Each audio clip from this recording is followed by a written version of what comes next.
Primero que todo, buenas tardes. Es un agrado para la Universidad de Concepción y también para la Feria Internacional del Libro Bio Bio presentar a Ignacio Valenzuela, quien es un destacado periodista deportivo, exalumno de la Universidad de Concepción. Nos reunimos en esta actividad para presentar su libro Al Estadio, historias de tablón y papel picado.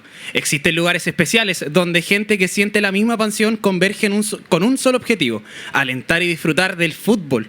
Muchas historias suceden en estos campos de juegos, victorias, derrotas y anécdotas. Los estadios son parte de la comuna, ciudad y del país.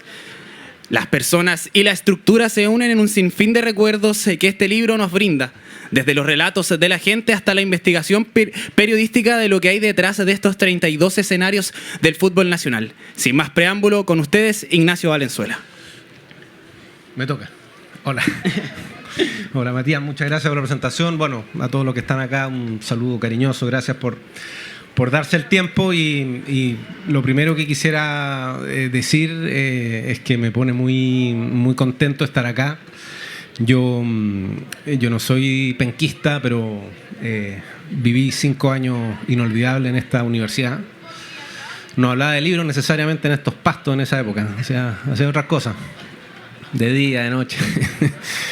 Pero bueno, está todo igual. La biblioteca, la que nunca fui, no, fui un par de veces. Estoy muy contento de estar acá porque es verdad, yo me hice periodista en esta casa de estudios y la verdad es que cuando me dijeron que viniera a esta feria no lo dudé un solo segundo. Así que para mí eso es muy importante y lo valoro mucho. Bueno, estamos acá con este libro que se llama Al Estadio. Yo siempre cuando me invitan a estas cosas y cuando hay que hablar en público, pienso que hay algo atrás, una historia, ¿no? Hay cómo concretar esto, cómo empezar. Y me acordé que yo estaba en el año 2001, estaba en cuarto de la universidad, notas muy malas las mías, en los ramos que no me gustaban, estábamos hablando recién con Matías, pero los que me gustaban me iba bien, porque bueno, me moraban lo que yo quería. Y empecé a trabajar acá cuando estaba en segundo en la universidad. Y un día iba caminando por la calle Beltrán Mathieu. Se llama así todavía, ¿no? Así es. Han cambiado. Todavía. Tránsito para los dos lados todavía, ¿no? Creo que sí. Que ahora me viene para acá contra el tránsito. Esta calle, el Mundo de la Arena, claro, tenía para los dos lados. Iba caminando, yo vivía ahí en la calle Los Aguilera. Y pensé, venía del estadio y dije, bueno, voy tanto al estadio desde tan chico que me encantaría hacer algo de estadios. Creo que se puede plasmar en un libro, en una época donde, digámoslo, ahora se ha avanzado en Chile más. Si uno se pone en comparación con otros países, no sé, Argentina, México, España, países de habla hispana, en temas de literatura deportiva estamos al debe, estamos atrás todavía. Pero no se trata de comparar. Pero en aquel momento, caminando, lo recuerdo perfectamente, estaba en cuarto de la universidad, el 2001, y dije, bueno, un libro de estadios. Tiene todo, hay estadios en Chile, hay gente que va a los estadios, los estadios se vinculan a los clubes.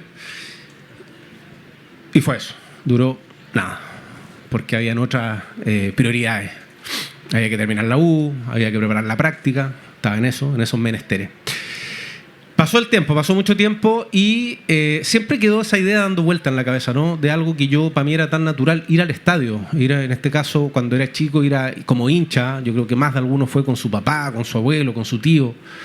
El estadio implicaba, en mi caso, cambiaba la semana. Tenía que hacer méritos para que me dieran permiso para ir al estadio.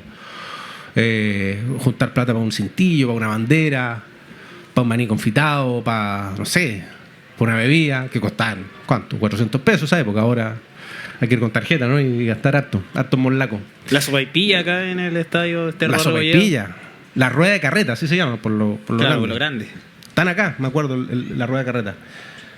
Bueno, ese dibujo lo hice yo. Eso es lo que yo le pasé al ilustrador. Quiero que haga eso profesionalmente y bueno, sale una micro más decente. Esa cuestión está mal hecha, ¿no? Está con mala proporción y todo. Bueno, entonces, hacer un libro se podía escribir y mi idea prístina era un libro más con foto. Pero me di cuenta que todo en la vida tiene una historia atrás, todo, esta universidad, ustedes, yo, no sé, esta botella, todo tiene una historia, hay que saber contarla, hay que lograr interpretarla, buscar los buenos testimonios y más que fotografías yo dije, quiero escribir de estos estadios. Y si me permiten, no me gusta, no soy muy de hablar de mí, pero yo toda la vida he trabajado en medios audiovisuales, he trabajado en televisión, he trabajado en radio, nunca he trabajado en medios escritos, y siento que como periodista es una obligación, es un deber escribir bien, hay que soltar la muñeca, hay que tener buena pluma, por lo menos hay que hacer el intento. Y es lo que yo busqué con... Lo de la pluma es un decir, porque ahora hay buenos dedos nomás. Hay que coordinarse. Darme ese gusto de poder hacerlo, y empecé a investigar, y empecé a buscar, y empecé a proponerme qué es lo que quería buscar de los estadios. Y finalmente lo que me propuse era establecer en 32 estadios de Chile, desde Arica a Puerto Montt, que son, y los elegí porque son estadios que han tenido vista en el fútbol profesional, que son los más grandes por región. Desgraciadamente hay estadios que están fuera, que no clasificaron. Para eso están las segundas ediciones, dicen. Dije, bueno, vamos a investigar y vamos a hacer el vínculo de los estadios con los clubes y con las comunas. Y yo eso me di cuenta en todos los estadios que fui. En Arica, en Calama, en Copiapó, los estadios en Santiago, los barrios, la gente vincula mucho un cariño, un apego por un club y va ligado a un estadio. Y si me permiten, incluso acá, en la contratapa, yo hago mi idea es que un estadio es como una casa. O sea, tengo esa impresión, tengo ese convencimiento. Más allá de la frase que el estadio de, el Monumental es la casa de Colo-Colo, que es una frase que está hecha, siento que el estadio efectivamente es una casa, una segunda casa para los hinchas. Esa casa antes, era un potrero pelado y alguien gastó plata, alguien invirtió, alguien creyó, alguien levantó ese estadio. Ese estadio con algún terremoto se cayó, esa casa se cayó, tuvimos que invertir, tuvimos que meter plata, tuvimos que levantarla, le cambiamos el pasto. Hubo gente entretenida que vino a mi casa. ¿Cuántas veces ha ido un catete a la casa de ustedes, no? Y lo quieren echar tempranito. Bueno, pasa en el fútbol, de repente invitamos a un equipo amistoso, nos metió 5 goles y queremos que se vaya luego. Entonces yo hago ese vínculo de que el estadio efectivamente es como una casa, sea propia, sea arrendada. Siento que eso es lo que yo me quería convencer, y en el recorrido que hice, insisto, en todos esos estadios, de las entrevistas, los testimonios, fui yo viajé, yo estuve, yo los conozco, me di cuenta que era así, que el hincha, fundamentalmente el hincha de los muchos y lindos clubes que tenemos en nuestro país, lo siente como una segunda casa. Así que si ustedes me dicen por qué voy a encontrarme en el libro, bueno, el libro no es una ficha técnica de los estadios, es una historia, es un recorrido, es una prehistoria de los estadios. Hay una cuestión identitaria muy fuerte en nuestro país. Hoy día en la mañana tenía una entrevista con una radio en Santiago y era un gallo que era hincha de Unión. Me decía, yo no concibo Unión Española sin Santa Laura, que este año cumple 100 años ese estadio por lo demás. Y es verdad, el hincha de Unión no es lo mismo Unión sin Santa Laura. Probablemente esta ciudad, Concepción, como muchas otras, tienen también una cuestión de, en su emplazamiento, marcando límites. O sea, en los años yo investigué, vi planos de la ciudad, en fin, diarios de la época, y claro, donde está ahora el estadio de Concepción, para allá eran chacras, estaba el regimiento, no había nada más allá. ¿Por qué lo hacemos acá? No sé si acá hay gente de Talcahuano, de la Villa Presidente Río, allá. Sí. La siderúrgica fue fundamental, la compañía de Acero del Pacífico y Huachipato, que fue creada ahí en los 50 por los gobiernos radicales.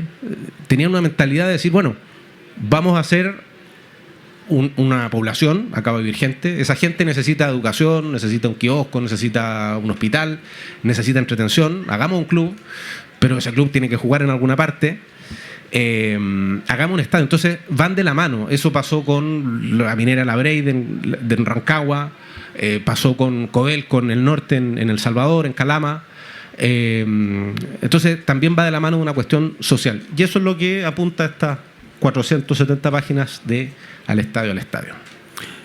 La importancia también, Ignacio, de las personas en este libro, por ejemplo, algunas historias relacionadas a momentos históricos del fútbol nacional, pero no solo relacionado a la selección chilena. Sabemos por ejemplo, que tenemos una selección dorada que ganó muchas cosas, pero el fútbol chileno tiene más historia que solo eso. Sí, sin duda.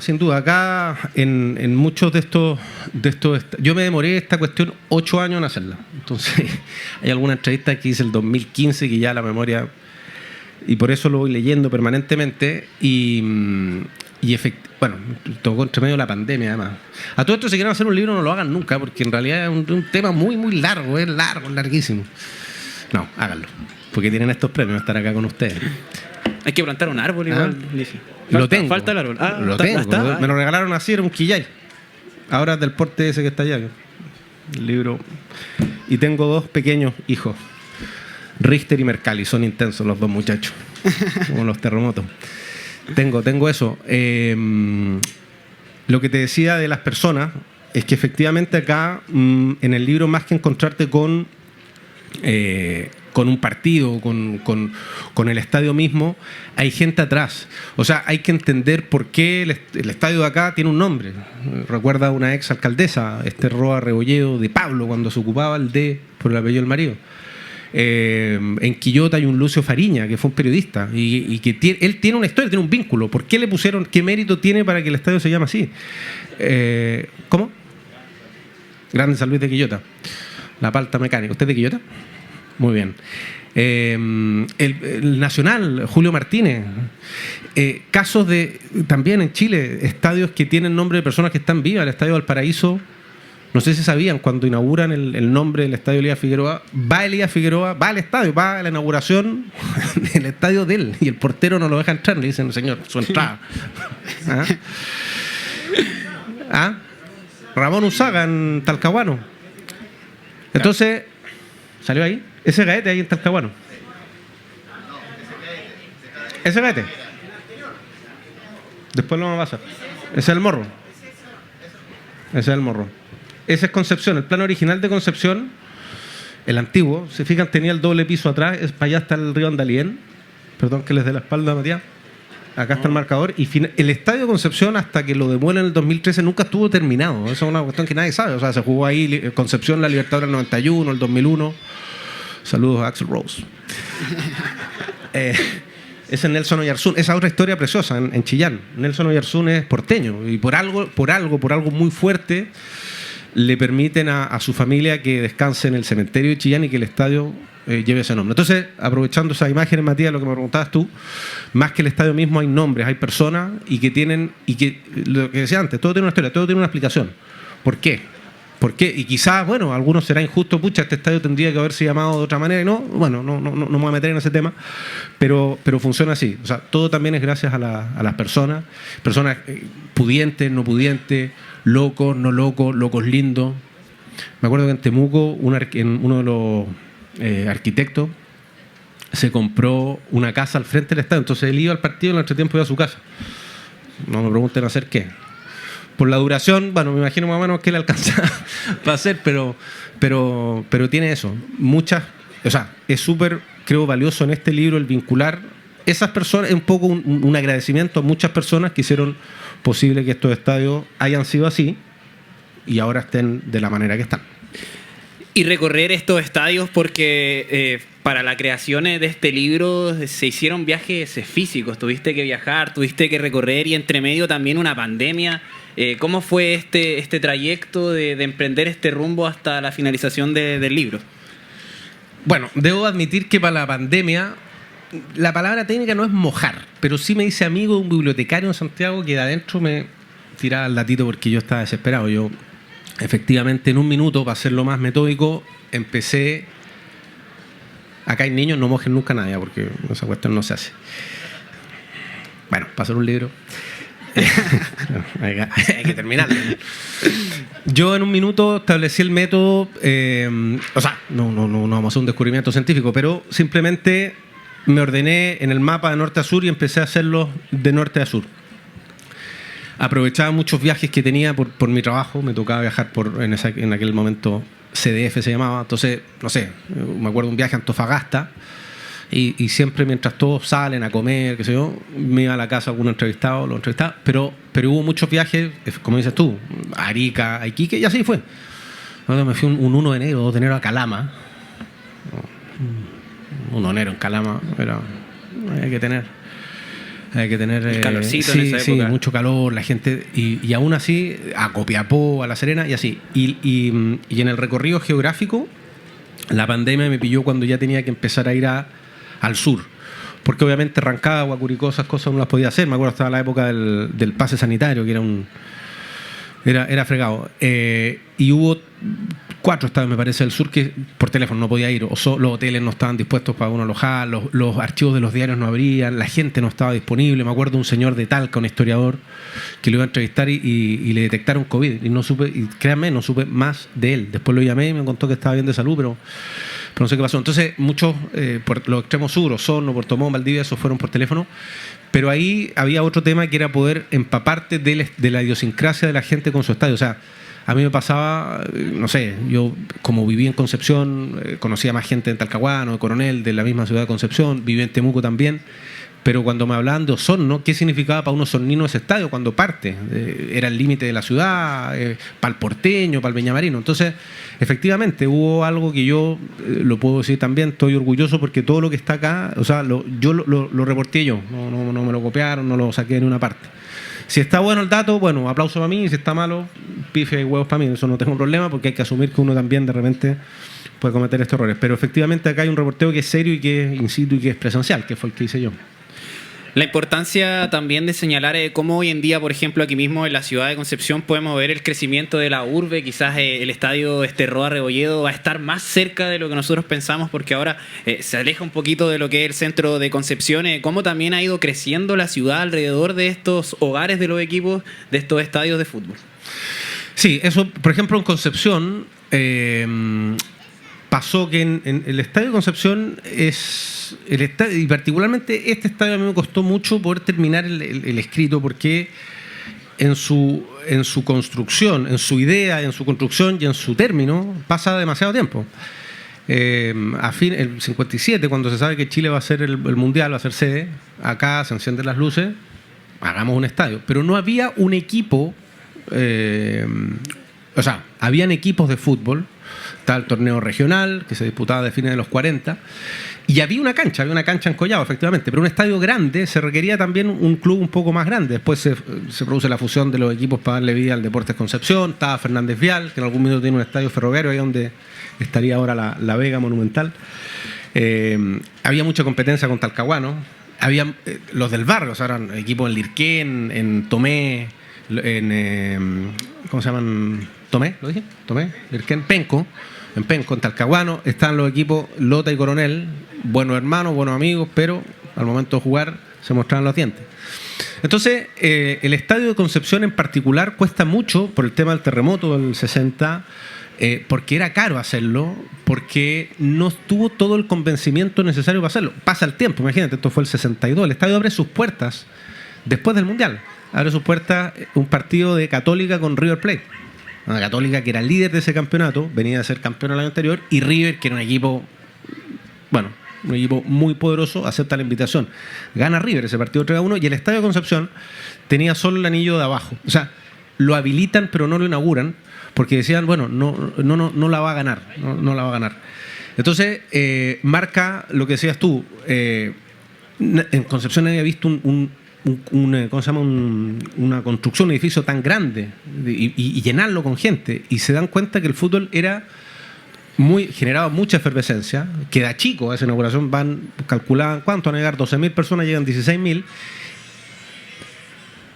Bueno, seguimos, no importa, buena música. Y te marcaba el límite de la ciudad. Por poner un ejemplo, Arica. Hacer un estadio en Arica era una locura, con un desierto, poca agua, y este señor Carlos Ditborn dice, bueno, hagamos uno de verdad. Había allá una junta de adelanto, que era un ente que financiaba muchas cosas en Arica, centrales hidroeléctricas, hospitales, terminales de buses, pavimento de calle. Hacen un estadio para el 62 y lo hacen. Yo no sé si alguien acá conoce Arica y conoce el estadio, o sea, está en la ciudad ahora, pero en ese minuto era camino a Iquique, o sea, era lejos. Y lo que dices tú, cómo va creciendo la ciudad. Entonces, es bien particular la historia de cada uno, pero efectivamente marcan el trazado de la ciudad. El último ejemplo, el Estadio de la Católica. El Estadio de la Católica, hay una foto, eran ovejas, lecherías, caballos, el San Carlos Apoquindo, que entre paréntesis, después de Independencia se quiere hacer un estadio que pocos saben, a los pies del cerro San Cristóbal. Ahí estaba el terreno, ponen la primera piedra y hay una frase que está ahí, que hay una junta de vecinos, señora pitucas, y dicen, los rotos del fútbol acá no pueden venir. Y terminan con el estadio, y Católica toma su campo que tenía ahí en San Carlos de Apoquindo, que, como les digo, ahora el que conoce el estadio de la Católica es un estadio que tiene casas, colegios, todo. Claro. En ese minuto era Los Cerros, o sea, era potrero. Tú tenías que abrir una tranca para entrar al estadio. Entonces, te marca también el límite, el orden de las ciudades, en el caso de casi todos los estadios de Chile. Claro, hasta el colegio estadio italiano ahí al ladito creo que está. La escuela. Escuela italiana. La escuela italiana, sí. ¿Hay gente de Lota Coronel acá? Gente de Lota Coronel allá, levantamos la mano. Lo que sucede, por ejemplo, con el Bernardino Luna, que hoy en día tiene una carretera que está al lado y a veces los jugadores tiran la pelota muy fuerte. Suele pasar cuando se juega fútbol. Y cae ahí la carretera y los autos tienen que peligrar, o viene ahí un obstáculo de repente. O lo que sucede con el Federico Schwager, que hace poco también le hicieron algunos cambios, tiene pista atlética. Y esto que va sucediendo con los estadios que son parte de la ciudad, son parte de la gente, pero que también van evolucionando de acuerdo a la organización geográfica que va generando alrededor. Efectivamente. Bueno, en Coronel, mira, yo el estadio de Lota, el del Federico Schwager, desgraciadamente yo no pude, pese a que me esmeré para buscar el día que pusieron el primer palito, no lo encontré. Busqué en boletines mineros, en diario de la época. Lo que pasa es que muchos estadios también era un terreno plano, que se ocupaba para canchas, pero la gracia en ese minuto era la carbonífera Schwager. Hace un estadio a la pinta para los trabajadores de la carbonífera. Que no hay que confundirse con Lota, que también tenía su estadio, un estadio precioso, que tenía un modelo como inglés con las letras arriba que decía Lota, de tierra, tenía una torre central muy linda al estilo olímpico, y el estadio de Schwager lo hacen al tiro de pasto, y en esos años, estoy hablando de década del 40, era la mejor cancha que había en el sur. O sea, no estaba Gollado, no estaba todavía el estadio Huachipato. El Morro recién tiene pasto ahí el 60, un partido. Hay una foto ahí cuando viene la selección chilena, 61, estaba atento señor, muy bien. Claro, 63 estuvo Pelé, febrero del 63. Estuvo Pelé. Y ahí había pasto, claro, natural. Y Traer los completos cuando yo estaba en la universidad. No, veníamos a comer ahí. A las 12 igual, ¿no? A las 12, a la 1, a las 2. Estábamos en Talcahuano, estábamos en lo del Federico Schwager.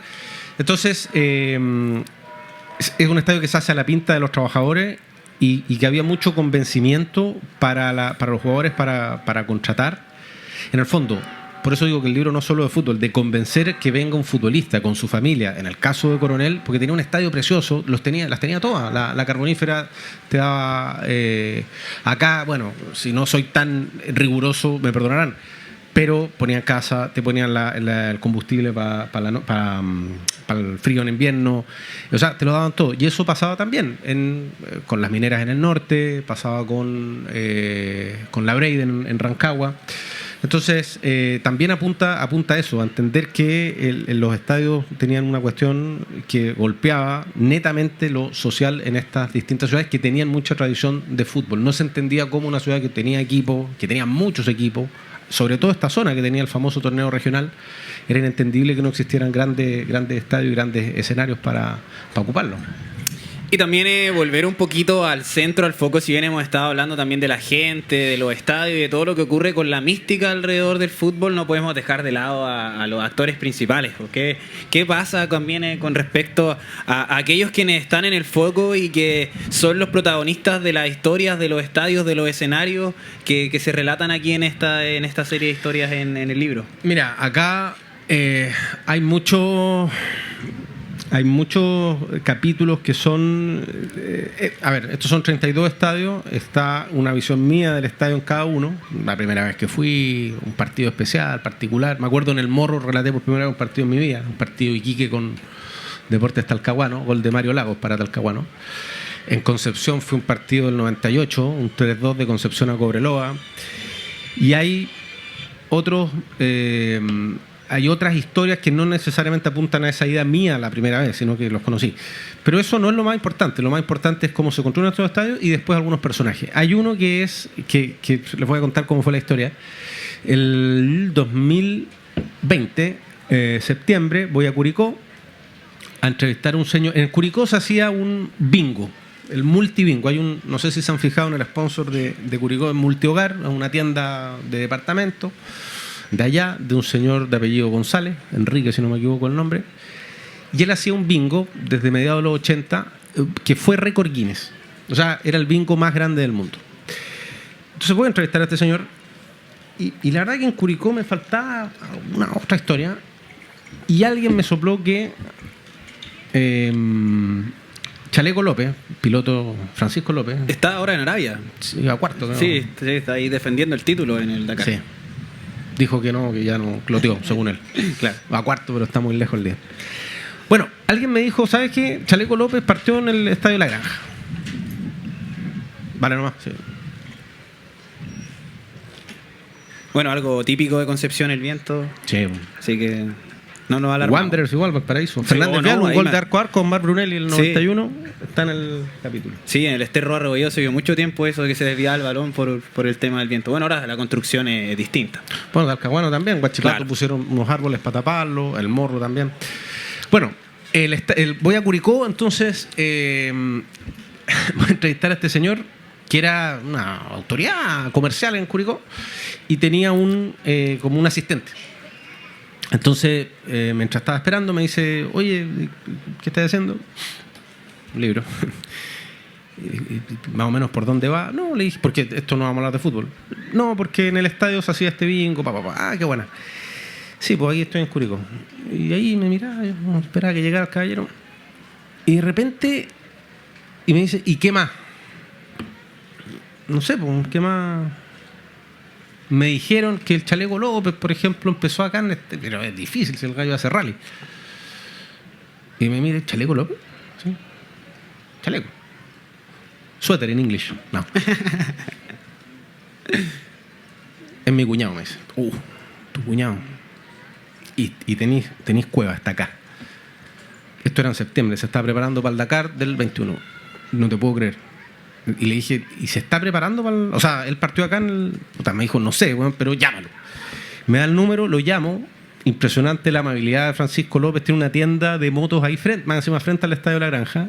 Y bueno, tuve cueva porque suerte, mejor dicho. Tuve suerte. Pero es cueva al final, sí, lo mismo. Ya, sí. Está. Claro, ya. Chilenizado buena fortuna. Ya, sí. La radio creo que ya la tiene ahí chilenizado. Pero cueva en español. Sí. Se acepta. Y buena. No, entonces me dice, vete para acá, te atiendo y hablamos con López. Y la historia de López es efectivamente, él partió ahí, el papá, el estadio tiene el recinto de fútbol, se llama La Granja porque antiguamente había muchos animales, era una granja. Y tenía un velódromo, y tiene ahora uno a un costado, tenía canchas de fútbol, tiene una piscina y tenía una pista de bicicross. Y López parte ahí, y él parte haciendo bicicleta, hasta que esa pista la cierran para hacer algunos arreglos. Y él seguía ocupando la pista para entrenarse. Y el papá de López, Chaleco, le dice, bueno, te voy a traer moto. Bueno, y parte la historia. Finalmente está ahí, está narrada. Entonces, si tú abrís la página ahí en la de López, no sé, página 300 y tanto, de fútbol no va a tener nada. Va a encontrarte con Chaleco López, hasta página 311. Entonces, detecta eso también, el tener la capacidad de salirse de la pelota, salirse del área, salirse del pasto para contar historias que son anexas y que no tienen que ver necesariamente con fútbol. Claro, es importante señalar y destacar que incluso la investigación es parte de eso, de conseguir la información que está fuera de aquellos focos como lo son el fútbol, pero que son igual de importantes porque forman también lo que es la esencia de la gente que rodea a un equipo o que rodea al estadio, que rodea toda la mística. Yo lo que me pasó es que acá lo que decía antes, me ha tocado trabajar más en medios audiovisuales y más en presentación de estudio, en partidos, en transmisiones. Entonces perdí esto como de reportear, que finalmente es lo que hacemos los periodistas por ahí y hay que hacerlo siempre. Y yo volví a reportear y yo creo, es una cuestión mía, no lo leí en una parte, una fotito.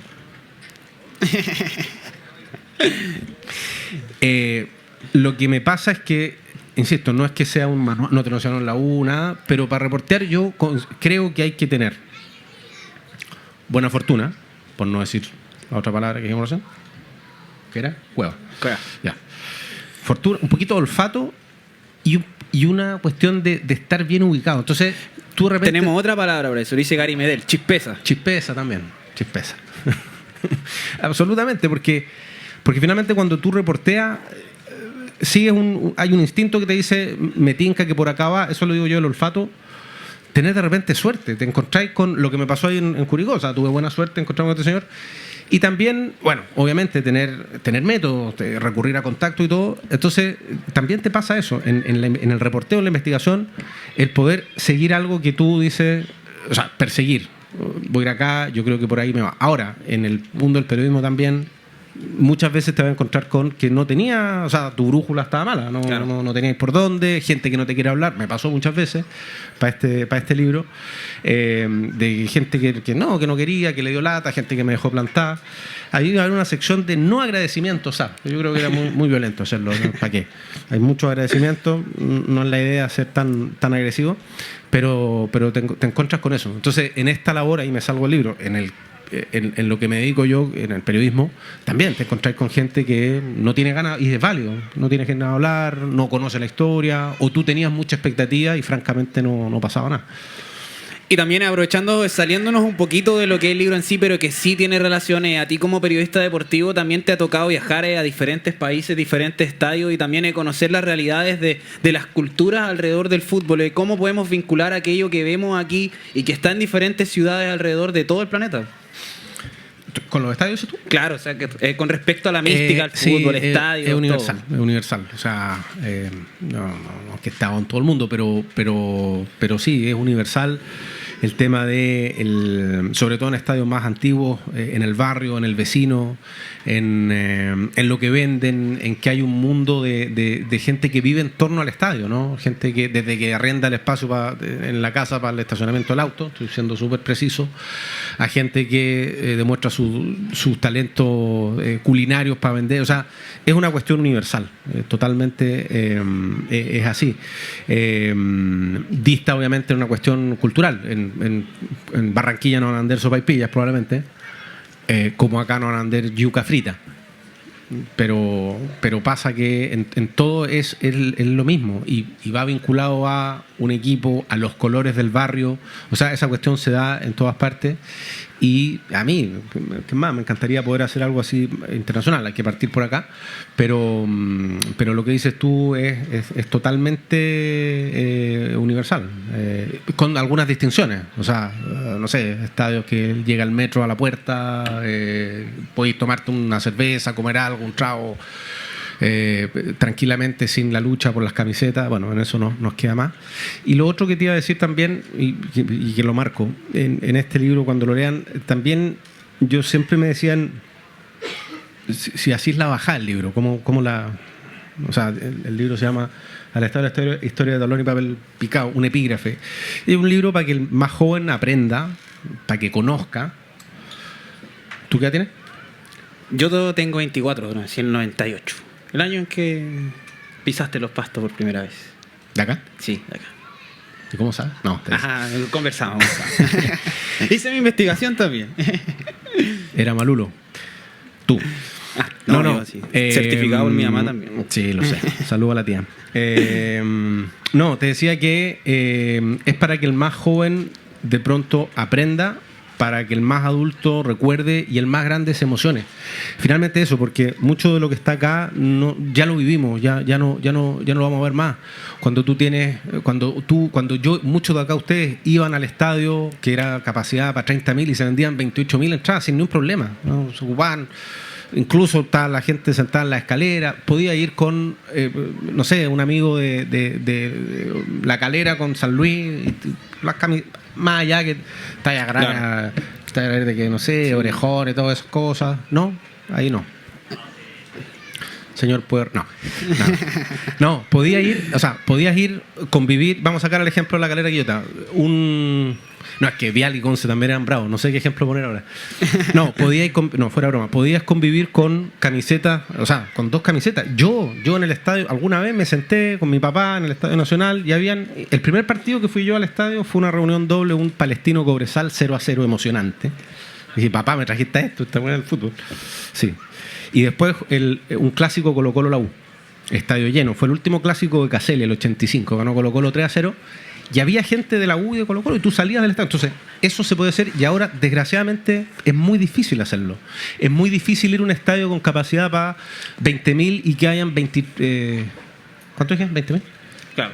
18.000 personas. Sí, bueno, ahora tiene... al otro lado, Si es de 20.000, 18.000... No, hay colchones de seguridad, un hincha acá, otro acá. Yo el año pasado vine espacio vacío. O sea, eso... Entonces, lamentablemente también en esto hay mucho que ya, no vamos a poder volver a ver. Un poco más nostálgico. Claro, este tema igual engloba el pasado del fútbol era distinto.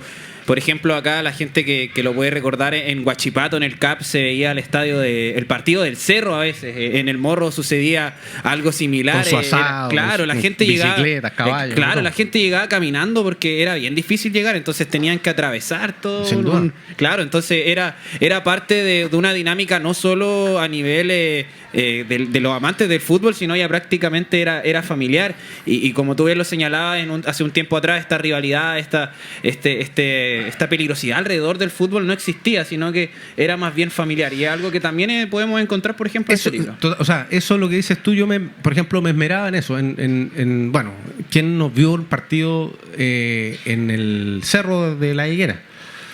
Yo lo hice alguna vez. Con mis zapatitos subí, llegué y arriba había un asado, una garrafa, todo, de agua. No, porque es parte era un panorama. O sea, y gente, te prometo, estamos bien en la hora, ¿no? Sí, estamos bien.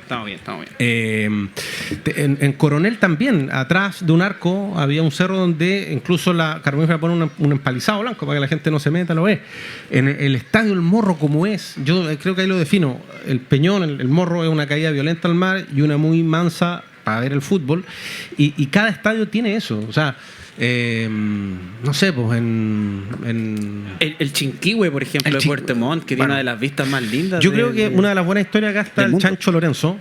El Chancho Lorenzo, inolvidable. Lo que pasa es que el Chancho Lorenzo finalmente el Chancho Lorenzo era un carro alegórico que hacía la familia Medinger en Yanquihue y se los piden en Puerto Montt para la semana puertomontina, va al estadio, al Chancho famoso lo quieren quemar un día porque era mufa, claro. y los jugadores le prenden fuego en la guata y lo apagan porque el Chancho, bueno, no podía quemar al Chancho.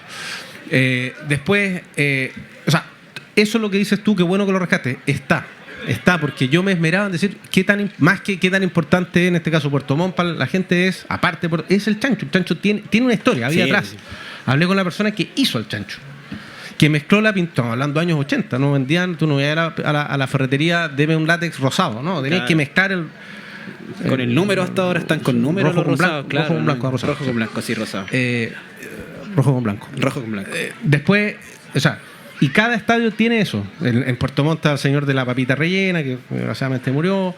En Cobreloa hay una historia que no la pude contar por decoro, pero hay un árbol en la esquina del estadio que todos los jugadores me contaron lo que hacían debajo del árbol, pero este es un libro para todo público, entonces para que vamos en detalle lo que pasaba a José Pimiento.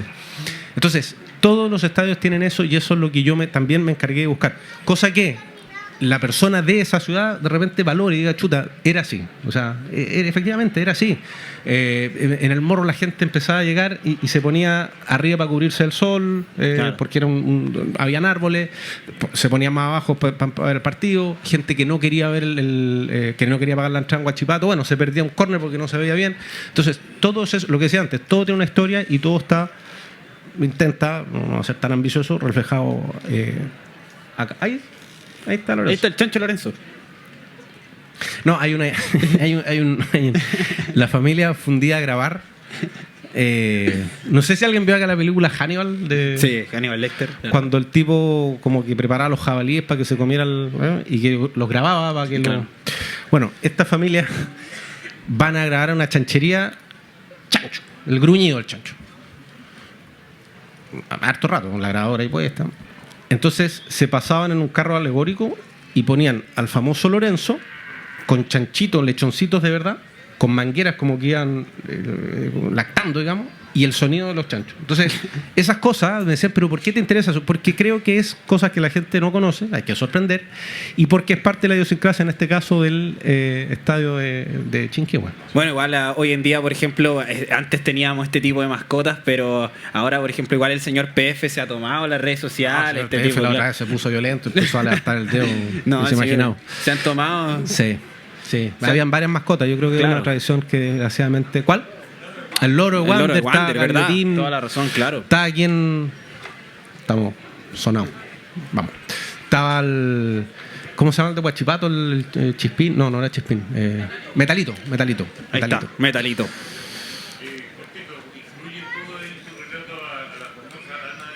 Sí, señor. Que le regalan una casa. Sí, está. La Ana Naval. Está. Bueno, Ignacio, me avisan, ¿podemos proceder a preguntas? No sé si quieren, el público acá quiere participar. Ahí tenemos, por ejemplo, la primera pregunta. Ahí nuestro coordinador de piso lo va a ayudar. ¿Su nombre? Mi nombre es José Grafiña. Ignacio, dos cosas, un comentario, digamos, y una pregunta. El comentario es, el libro no está en la ciudad. Hay un pequeño raspacacho, tenía la ilusión de poder conseguir el libro y conseguir una firma, porque en una de las páginas de tu libro está mi viejo. Y hay fotos de tu papá, en San Felipe. Lo segundo, esta suerte de comparación con otros estadios. La gran mayoría de los estadios en Chile son municipales. Sí. Solo Colo-Colo, La Católica, La Unión y Huachipato son clubes dueños de sus estadios. Cosa que no pasa en Argentina. En Argentina los clubes son los dueños de los estadios. Podemos entender de que las realidades son distintas. Los argentinos pueden, hasta los equipos más chicos, pueden pegarle el palo al gato, vender un jugador en buena plata y construir un estadio. Aquí estamos un poco lejos de eso. Un poco sentir tu opinión y un poco lo que comentaba tu nombre. Matías, respecto a otros estadios del mundo, pues estadios emblemáticos. No sé, bueno, hablaste de Barranquilla, pues, no sé, Centenario, Maracaná, o algún otro estadio en Europa. ¿Tus sensaciones respecto a eso? Sí, o sea, primero la parte comercial del libro, te soy honesto, no la veo yo, soy primerizo y sé que, sí, me gustaría que esté en todas partes. Se puede comprar, en la Feria Chilena el libro está y se puede comprar por internet. Yo sé que hay gente que no, pero lo recibo, lo recojo y lo haré, ahí lo veré para que esté en todas partes. Bueno, acá efectivamente, en Chile son muy pocos equipos tienen estadio propio. Yo en eso ahí no me meto, no me meto en el escrito. Y en los otros países hay una gran tradición de estadios y eso que a mí me encantaría poder graficarlo también en un libro. O sea, se respira algo en el Maracaná, en el Centenario, en la Bombonera. Por más que te guste River, que te guste Boca, son estadios que francamente tienen... Yo creo que pesa mucho la historia. O sea, voy a responder corto para que alcance la mayor cantidad de personas, pero cuando tú respiras historia, creo que eso, por más que acá el estadio sea nuevo, y si lo conociste antes hay una historia, por más que ahora el morro que nunca tuvo luz, ahora tiene, hay una y otro pasto, hay una historia, que Huachipato sea totalmente de metal, hay una historia. Y lo que yo pretendo es que se respire esa historia, al menos leyendo el libro. Proseguimos entonces. ¿Alguna otra pregunta de parte del público? Levante la manito nomás con toda confianza si es que quiere preguntar. Se acercará a nuestro coordinador de piso. ¿Por allá? Nada. Ahí tenemos una pregunta por acá.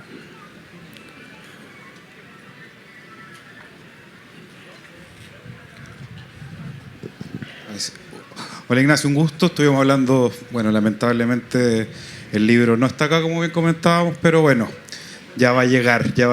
No, sí. Que lo bonito es que hablaste de estadios que no están mucho en el mapa. El estadio de Lota, el mítico Federico Schwager, que el único estadio, comillas, al revés que está acá en el país, porque tiene un arco hacia el mar y el otro arco hacia el cerro. En este caso, hablando desde los estadios, desde las canchas, no los estadios que nosotros conocemos propiamente tal, Federico, Esterroa, ¿hay canchas que aparecieron dentro de tu investigación alrededor de estas o donde están estos clásicos comunales que te hayan comentado y que se pudieron celebrar dentro de, no sé, uno de los estadios grandes? Porque igual, si bien la administración son municipales, los estadios no están abiertos. Sí, o sea, en el libro yo menciono muchas otras canchas que el capítulo es el estadio tanto, pero para construir esa historia me apoyo en que habían otras canchas. El caso de, por ejemplo, en Lota, menciono el estadio Lota, el estadio municipal de Lota. Menciono el Coronel, es la médula, pero el Bernardino Luna, que antes era municipal, ahí, de hecho, la historia comienza con el papá del Chueco Merelo, cuidaba ese estadio. Y yo entrevisto a Víctor y él sus primeros pelotazos los daba en el estadio municipal. Entonces, creo que hay un espacio generoso para ese estadio, aunque la médula es otra. Acá recién salía Gaete. Gaete era una alternativa para el hincha Huachipato, que pucha, le quedaba lejos, todo. Entonces ahí empiezan a construir el que se conocía como Higueras, que a propósito nunca se llamó Higueras, se llamaba Campos Deportivos Huachipato. Habían 2 higueras, estaba lleno de higueras y le pusieron ahí. Todos nos equivocamos. Por ejemplo, en Calama está el estadio Anaconda, que era de la Anaconda Cooper, que era de Chuquicamata, que era una alternativa. En El Salvador, el estadio El Cobre es la médula, pero estaba el estadio, no me acuerdo el nombre, donde podía haber jugado. Entonces, sí, en el estadio de la Católica está la Independencia, el que iban a hacer en el parque, en el Cerro San Cristóbal. Entonces sí hay una referencia, creo que generosa para lo que es el libro, para otras canchas. Claro, acá por ejemplo se celebra el Rey de Copas, la Recopa aquí en el estadio Esterroa. Menciono el estadio, claro. La cancha acá, la universidad, la cancha que estaría ahora donde está al lado de la Casa del Deporte, que era una de las canchas del club universitario. Así que en todas partes hay, no sé, alguien de Osorno está el estadio bancario. Ahí jugó Osorno un par de partidos. No se restringe solo a que tú vas a leer Estadio Parque Chot, sino que es más generoso. Colo-Colo, antes del Monumental, compra el estadio, ¿cómo se llama? El que está ahí a la orilla del Mapocho, el estadio del club de policial, el Fortín Mapocho. Está ahí. Bueno, tenemos espacio todavía en el tiempo para un par de preguntitas más. Me avisan que ya nos estamos despidiendo. Entonces ¿Guateamos? También, claro, Ignacio... ¿Guateamos? No. No, el que nos dice. No, sí, está bien. En honor entonces al tiempo, Ignacio, también agradecerte que hayas venido acá, que hayas dedicado minutos, horas de tu vida a poder estar aquí con nosotros, porque vienes desde Santiago también, pudiste recorrer aquí con nosotros también la Feria Internacional del Libro, y unas palabras también de despedida antes de cerrar a la Universidad de Concepción, donde insisto yo me formé, estuve acá entre el 98 y el 2002, por eso le tengo tanto aprecio y cariño. Gracias por invitarme, a ustedes que han estado acá. También gracias por el tiempo, por interesarse. Sé que la lectura desgraciadamente no es algo que tenemos que hacer más, y si yo puedo aportar, me siento muy, muy feliz. Siempre he creído que en una casa tiene que haber una biblioteca, siempre he creído que en la vida hay que hacer deporte, pero siempre creo que en la casa hay que tener un buen libro, y si yo puedo aportar con eso, me siento feliz. Así que a las personas que vinieron acá, gracias a ti, Matías, por la conversación, y a la universidad por el espacio, y que siga muy bien esta Feria Internacional del Libro Bio Bio. Muchas gracias, Ignacio, y nosotros también le extendemos la invitación a la gente que nos ve desde sus casas, pero también a la que está aquí presente en la Universidad de Concepción, para que visiten la Feria Internacional del Libro Bio Bio, que se está desarrollando aquí en los campus de la Universidad de Concepción, y no se despegue de las pantallas de TVU, porque ya viene a continuación la inauguración de la escuela de verano, así que viene una parrilla bien activa, con harta actividad bien movida, así que no se despegue la pantalla. Gracias.